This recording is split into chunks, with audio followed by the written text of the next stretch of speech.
Sergeant Mike had fallen in love with Hawaii long before he had even set foot on the islands. His father had entertained him with tales of the beauty of Hawaii's unique and diverse culture, its tropical beaches, and the warmth of its people. So, he was truly upset when part of the land had recently burned up in the most devastating fire. The wildfire had quickly spread across Maui Island, destroying homes and businesses and taking dozens of lives. As Sergeant Mike watched the news reports and heard stories of families losing everything, he knew he had to do something to help. Mike had become part of its rich culture by joining the military in his early 20s. Where he was stationed in Hawaii, he got to experience the magic of the islands firsthand. He enjoyed the vibrant and welcoming culture, the breathtaking scenery, and the friendly people that made Hawaii feel like a home away from home. The aloha spirit had warmly welcomed him, and he reciprocated. The experience had been life-changing for him. He eventually purchased a barber shop at the end of military service. It was a place where he felt he truly belonged. In fact, Sergeant Mike had been cutting hair at the Wheeler Army Airfield barbershop for as long as he could remember. He enjoyed the military environment and made conversation with many clients daily. Therefore, he had held to a higher standard that was comfortable and welcoming. Business was always steady, and it was rare that anything out of the ordinary happened. However, one day changed everything. It was a typical afternoon when a client, a man in his late 80s, walked into the shop. The man was a war veteran, and his eyes were brimming with tears as he sat down in the barber's chair. Sergeant Mike could tell there was something different about this man and listened intently as he talked about his experiences during World War II. The man shared how he was stationed at Oahu when Pearl Harbor was bombed by the Japanese. He recounted the horror of the attack and told Sergeant Mike how he had lost his life in that attack. He said his only regret was that he never married the love of his life, who he left behind when he joined the military. He told Mike that she had been his only true love and that he wished he could have married her before he died.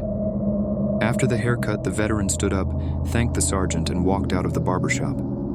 For Sergeant Mike, everything seemed normal until he began noticing strange things happening. The temperature in the shop would suddenly drop, and he would hear faint whispers coming from behind him. Strange apparitions were appearing in the mirrors, and before he knew it, he was living in a real-life ghost story. Sergeant Mike was convinced that the old veteran had something to do with the strange occurrences happening in his shop. He decided to do some research, and after digging through old military records and documents, he found out the truth. The war veteran was never able to marry his love because he was reported as killed in action, and his sweetheart moved on with her life and got married. Sergeant Mike was gutted but decided to do some more investigation into the veteran. After weeks of research, he discovered that the veteran had a niece that was still alive and promptly arranged to meet her. The veteran's niece was excited to hear from Sergeant Mike. As she listened closely to his ghostly tale, she thought she knew what her uncle was trying to say. Sergeant Mike and the veteran's niece headed back to the barbershop, and as they entered, the temperature of the room suddenly dropped. The whispers behind Sergeant Mike grew into full sentences, and he knew what the ghost was trying to say. The ghost of the veteran was telling Sergeant Mike to reunite him with his long-lost love. He wanted Sergeant Mike to find the veteran's sweetheart and let her know that he was still with her on some ethereal plane. Mike knew it was a task that might prove to be difficult, but decided to take on the challenge. With the help of the veteran's niece, Sergeant Mike uncovered the whereabouts of the veteran's love. She was living at a nearby care home, and Sergeant Mike went to visit her with a bouquet of flowers and a message from her long-lost love. The woman was skeptical of Sergeant Mike at first, but once he began recounting specific stories about the veteran, he was able to convince her. As the woman listened to the message from her former love, she began to sob, and Mike could hardly contain his emotions. The ghost of the veteran had vanished from the barbershop and moved on to wherever those who pass on go. Sergeant Mike knew that he had done what he was supposed to do, and his ghostly friend could finally rest in peace. In the days that followed, everything was back to normal at the barbershop. But Sergeant Mike knew that he had been through something that had changed him forever.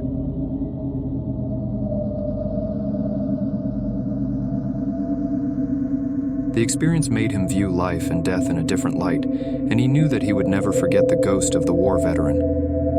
Every year on after Sergeant Mike fulfilled the ghost's request, everything went back to normal for a couple of weeks. The televisions in the barbershop stopped flickering, and the cold spots disappeared. Mike even forgot that he had seen apparitions in the barbershop's mirrors. It was a Thursday evening when things began to get weird again. Sergeant Mike was closing the shop late at night when he heard a voice on the radio. It was a static-filled message that made his blood run cold. He couldn't understand the words, but it was obvious that it was coming from the other side. Suddenly, he heard a voice behind him say, "I need your help." Sergeant Mike whipped around, but no one was there. He didn't feel like investigating, but the voice sounded like the ghost of the war veteran. He recalled how the ghost previously needed his help to contact his long-lost love. He wondered what the ghost might need now. Mike didn't feel comfortable in the barbershop after hours, so he locked it up and went home. However, the ghostly phenomenon did not stop. Sergeant Mike's house began to experience the same eerie cold spots, and he saw an apparition of a man in uniform staring back at him from his bathroom mirror. Mike knew that he could not ignore the ghost's plea, and he decided to research how he could communicate better with spirits. He found some forums online where paranormal enthusiasts shared their experiences and offered tips. One of the members suggested using a spirit box, which was a modified radio tuned to different frequencies that allowed spirits to communicate through the static. Sergeant Mike immediately ordered a spirit box online. He figured he had nothing to lose. When it arrived, he went back to the barbershop after hours. He sat down in front of the mirror and began tuning the spirit box.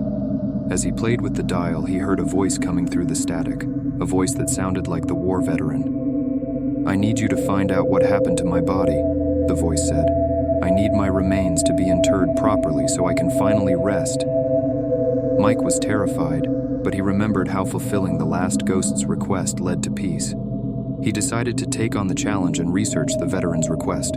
He realized that the war veteran was never given a proper funeral because his body was lost during the attack on Oahu. Mike hit a dead end with the research and decided to consult an expert. He remembered an elderly woman who had called him to fix her plumbing a few weeks prior. She had claimed to have been in communication with ghosts for decades. She had invited him to stay for tea and had shared with him several of her own ghostly stories. He called the woman, and she recalled that after the Pearl Harbor attack, some sailors were buried in unmarked graves. She claimed that she knew where the sailors' remains could be found. The woman took him to a small island where they found the sailor's body in an unmarked grave. Mike knew that he could not avoid performing a proper burial of the sailor. He contacted the military, who gladly performed the full honors military funeral that he deserved after nearly 80 years. The barbershop owner, the woman, and a few enthusiasts attended the funeral, and the soldier's ghost appeared to Mike once more. This time the ghost was thankful.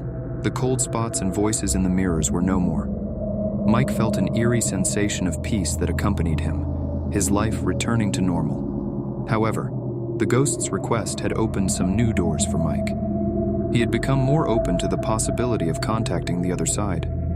The experience had given him a sense of comfort, and he knew that he would never forget the bond he had created with the soldier's spirit. Years later, as Mike was retiring from the army, he received a gift from the ghostly veteran. A small box with a note inside that read, "Thank you for helping me find my peace. You are now my friend for eternity." Mike opened the box to find the photo of the war veteran and a dusty old barber's razor. It was a small token of gratitude, but one that Mike would cherish forever. Mike was thrilled to have a chance to explore Hawaii's charms, especially the scenic drives through the lush, green landscapes that dotted the island. He loved nothing more than taking his Jeep on long drives along the winding roads with the vibrant blue ocean in view. But one day, as he was driving along the famous road to Hana, his Jeep hit a slick patch of road and lost control, careening off the winding road and tumbling down the hill. The Jeep hit a tree, and Mike was trapped inside. There were no apart injuries except some scratches on his chest. Nevertheless, he was back at the barbershop doing what he loves to do. Sergeant Mike had become something of a paranormal investigator since his first encounter with the ghost of the war veteran. He had discovered that he had a unique talent for communicating with the spirits of the departed and was continually on the lookout for ways to help them. However, his newfound talent came with a price. Sergeant Mike would often experience the same cold spots and ghostly apparitions, and he was living in fear of encountering malevolent spirits. One evening, Sergeant Mike was sitting in his living room watching TV after a long day of cutting hair. He was feeling tired, but content after a successful day. However, his sense of peace was short-lived when he noticed something strange on his TV screen. It was a shadowy figure that seemed to be moving around in his backyard. Sergeant Mike tried to brush it off, thinking that it might be his imagination playing tricks on him. However, the figure persisted, moving closer to his window. The posture was crooked, and it was hard to tell what it was. Mike felt a sensation of fear and unease rising in him. He decided to investigate and went outside, armed with a flashlight. He searched the yard for anything unusual, but nothing seemed amiss. With that, he went back to his house and lay down to sleep in his bedroom, thinking that it was just his imagination. But that was not to be the end of his experience. As Sergeant Mike started to doze off, he heard a croaking sound, stirring him back into reality. Suddenly, he saw a figure emerge from the shadows. The figure was neither the war veteran he had grown accustomed to, nor was it a benevolent spirit. The figure had a twisted, inhuman visage with glowing red eyes, and Mike felt sick to his stomach just to look at it. Mike was frozen with fear, unable to move a muscle. The creature moved closer, and the temperature seemed to drop rapidly, creating a freezing sensation in the entire room. The figure opened its mouth, let out a blood-curdling scream, and lunged at him. He struggled to break free, pushing and throwing things in his path, trying to keep the entity at bay. Finally, the entity vanished, leaving Mike trembling and shaken to the core. He knew he was no longer alone and that anything could happen. The malevolent spirit had meant no good and had terrorized him beyond his limits. Sergeant Mike realized that he had to do something to protect himself from malevolent spirits, so he contacted a couple of paranormal specialists in town. They arrived at his doorstep, and after listening to his story, they set up some equipment to communicate with the other side. They sat down and began tuning their equipment, and Mike watched as the display lit up with random words, a typical display for paranormal researchers. Suddenly, one of the electrodes showed a message that sent shivers down his spine.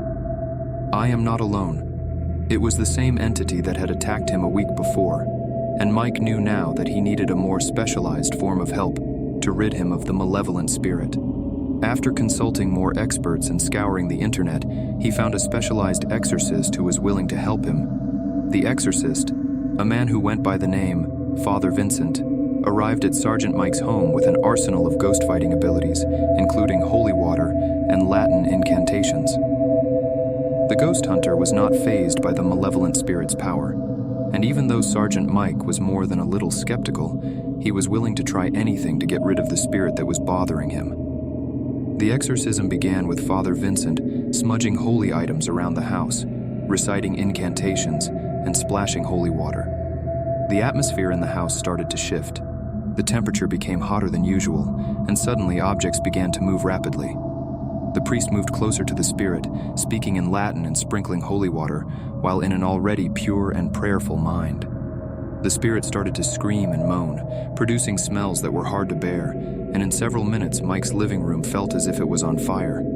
Sergeant Mike could see the spirit flailing and struggling under the control of the expert exorcist. Father Vincent continued to perform intercessions while the house was slowly but surely restored to normality. Finally, after what felt like an eternity, the evil entity was gone. Mike felt relieved and grateful that Father Vincent had succeeded in banishing it from his home. Sergeant Mike was now free, but he knew that he would never forget the horrors of the terrifying spirit and that he had entered a world where the supernatural was real. For years, Sergeant Mike had been haunted by ghosts that he believed was evil and friendly. He lost sleep, peace of mind, and even his senses to some of the malevolent spirits he encountered. However, one day, he was visited by a spirit unlike any other. The ghost looked like him, and it spoke as he did. He was shocked and surprised, but there was no mistake. The spirit was him. Sergeant Mike realized then that he too had been killed in World War II, and he had been living as a ghost all these years. It took this otherworldly encounter to jolt Mike to the reality of his existence, and he was in shock.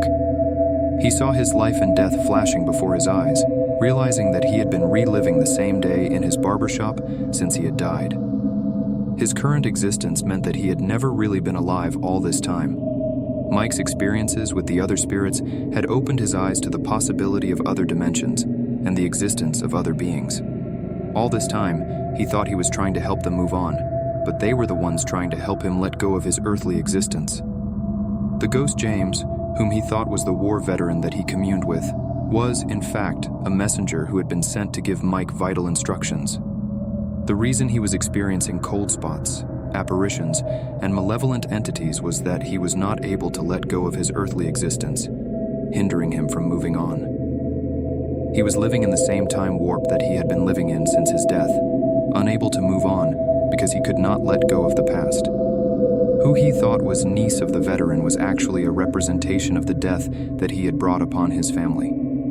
Mike finally realized that he had to leave the barbershop and accept his fate if he wanted to move on. The spirits that he had helped before all came together to give him a final farewell. He saw the war veterans, the malicious spirits, and his family, and they were all gathered to give him a final goodbye. As Sergeant Mike moved towards the light, he felt a sense of immense peace and calm. He realized that his time on Earth had been spent serving his country and helping those who had passed in any way he could. The barbershop would soon become a place where others could come to escape their daily lives and enjoy a bit of nostalgia. But for Mike, it would now be a memory of a life that was, and one where he could finally rest in peace. As he crossed over, he knew he would never forget his interactions with the entities and the life he had lived. But now, it was time to leave it all behind and embrace the light, knowing that he had done everything he could on Earth.